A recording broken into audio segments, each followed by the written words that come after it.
While he gazed out over the landscape of the intergalactic empire of Wakanda's throne world, King T'Challa paused for a moment to marvel at what his people had built. His mother had always dreamed of reaching the stars, but T'Challa and his sister Shuri, along with countless brilliant Wakandan scientists and engineers, had finally made that dream a reality. As Wakanda's influence spread across the galaxy, bringing more people and planets under their banner and their protection, the Wakandan ideal, progress and tradition intertwined, science and magic woven together, remained the pillar of the empire.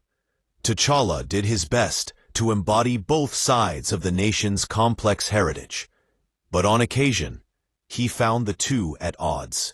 Today, T'Challa stood in the Hall of Jaliyah, listening for ancient voices that would not speak to him. The Orisha, the pantheon of gods worshipped by the people of Wakanda, had fallen unusually silent, causing great concern. Even Bast, the goddess who had chosen T'Challa as her avatar, the Black Panther, seemed to be absent from this sacred place. Perhaps, T'Challa thought, they simply had nothing to say. But the king of Wakanda found that hard to believe. After all, Wakanda was at war. Another king, Victor Von Doom of Latveria, had tampered with the fabric of space and time, unleashing a chronal cascade across countless dimensions. Even T'Challa's empire, which had been a safe haven for so many for so long, wasn't immune to its effects. And now he had learned that there were two Dooms from two different timelines vying for control. Both had tried to enlist T'Challa in their battles, suggesting that Wakanda and Latveria were more alike than different. T'Challa respectfully disagreed. The king of Wakanda knew better than to trust either Doom, but he also knew the time would come where he would have to choose a side, not only to protect his empire, but all of existence as well. Wakanda could not remain neutral for much longer when so much was at stake. T'Challa had so many questions, all of which the gods and goddesses of the Orisha refused to answer. All of them, save for one. Not long ago, while praying to Bast for guidance and wisdom, T'Challa's humble pleas were instead answered by a long-banished from Wakanda, Bast's sister, Kalilina, the betrayer. Her quest for vengeance against her sister had led to Kalilina's ruin centuries ago, and her name had rarely been uttered by the people of Wakanda since. But now she had chosen to come forth and speak to T'Challa in Bast's absence, warning him of a darkness to come, a darkness that she claimed had already tainted the Orisha. T'Challa didn't know what to believe. Certainly not the words of one as treacherous as Kalilina. He dared not risk allying himself with Bast's deceitful sister, in fear that the Orsaha might rain their judgment down upon the entire empire for his disloyalty. But yet, something in the betrayer's words rang true. The Orisha's silence had given T'Challa cause for concern. And now Kalilina had sowed the seeds of doubt. It was taking all of T'Challa's willpower not to let those seeds grow wild. But the reason for the Orisha's absence would have to remain a mystery for a while longer. The king of Wakanda had other, more urgent matters to attend to. He had been summoned by his sister, Shuri, to discuss some recent developments regarding the restoration of the time stream. One crisis at a time, thought T'Challa, as he took a deep breath and entered the lab. "Welcome, brother," Shuri said, as T'Challa stepped into the room. All of the scientists inside, Shuri included, crossed their arms in an X across their chests, as a salute to their monarch. "Sister," T'Challa responded with a smile and a salute of his own. The two had not agreed on much these past weeks, since the time stream began to disintegrate. but he still had a deep love for his sister, and an even deeper respect for her work. "Were you off brooding in the Hall of Jalea again?" Shuri asked. "Not brooding," T'Challa said, "waiting for guidance." "Your people are waiting for you to guide them," Shuri responded. "And I think I can help.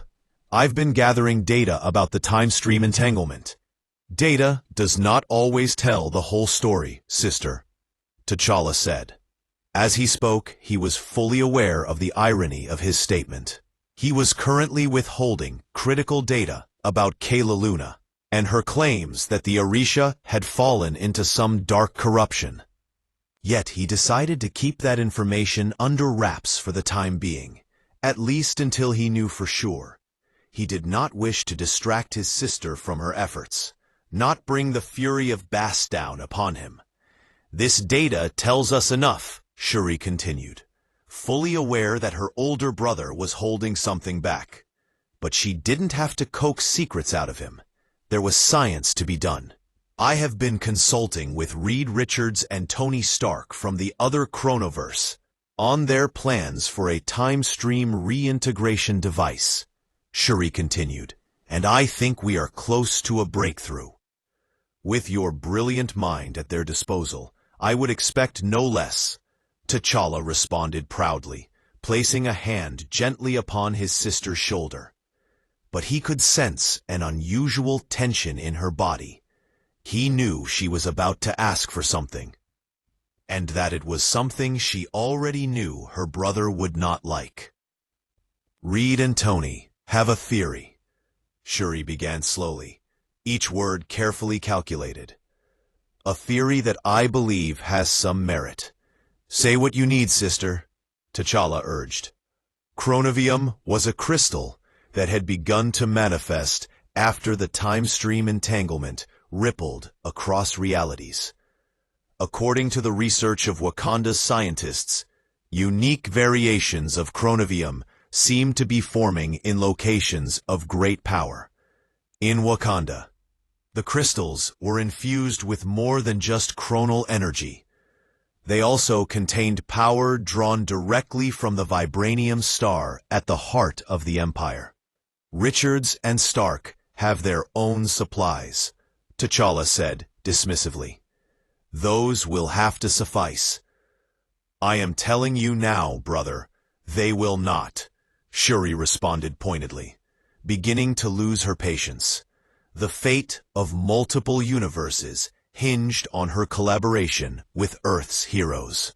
This was no time for her big brother to be his usual stubborn self. "This is not just an excuse for Stark to get his hands on Wakanda's toys," Shuri continued. "I have run the numbers independently. The TRD can restore our dimension to its proper state, but it needs a power source greater than what standard chronovium can supply."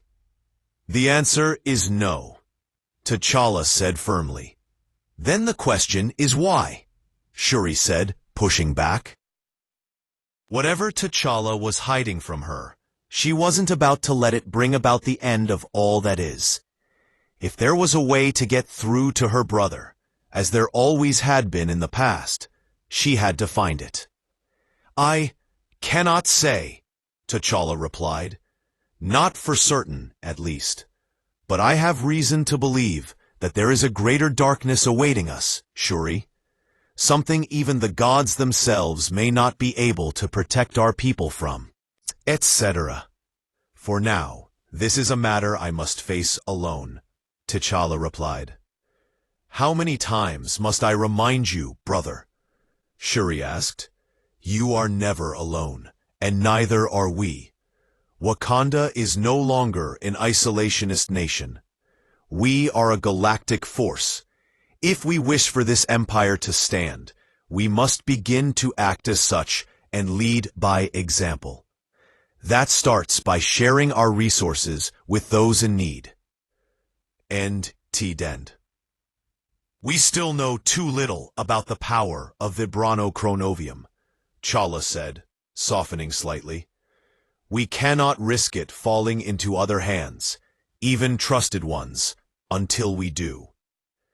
But Shuri interjected. T'Challa continued, "You have my permission to further your research on these crystals, in hopes that we can safely unlock their secrets in order to pass them along. And until then," that was Rise. "Until then, I offer our allies unlimited access to Wakanda's greatest resource, you."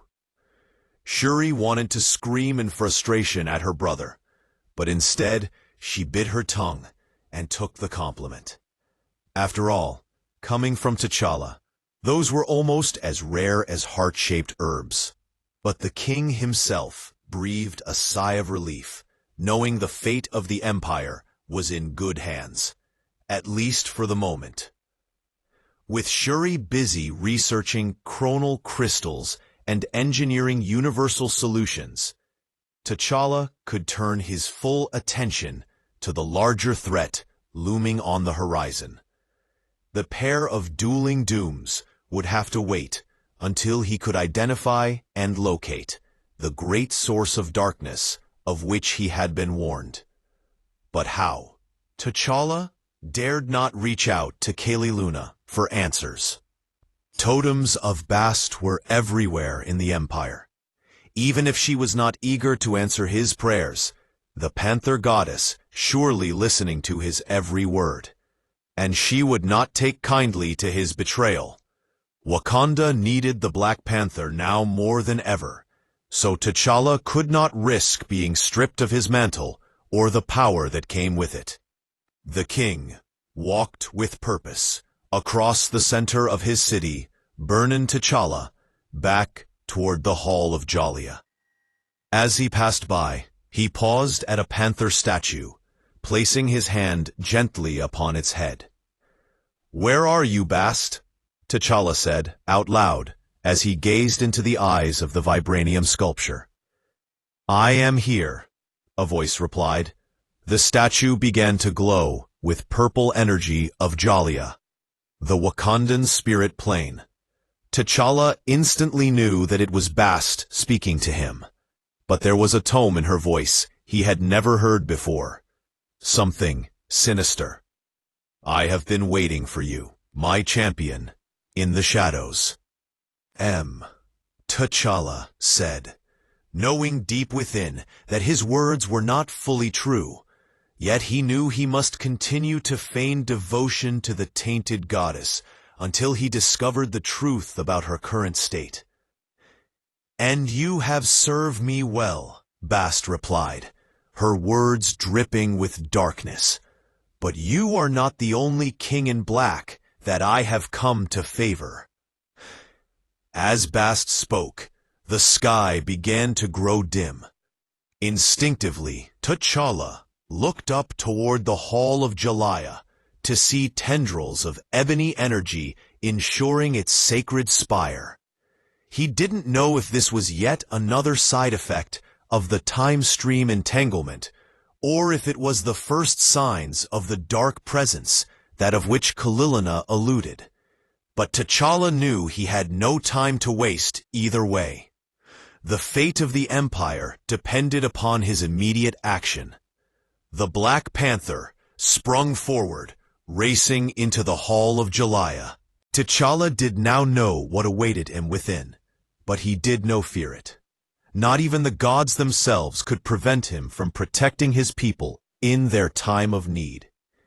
Even in the face of the greatest threats the universe has ever known, there was only one thing to which T'Challa would pledge his loyalty. Not Doom, not even Bast, just Wakanda, forever.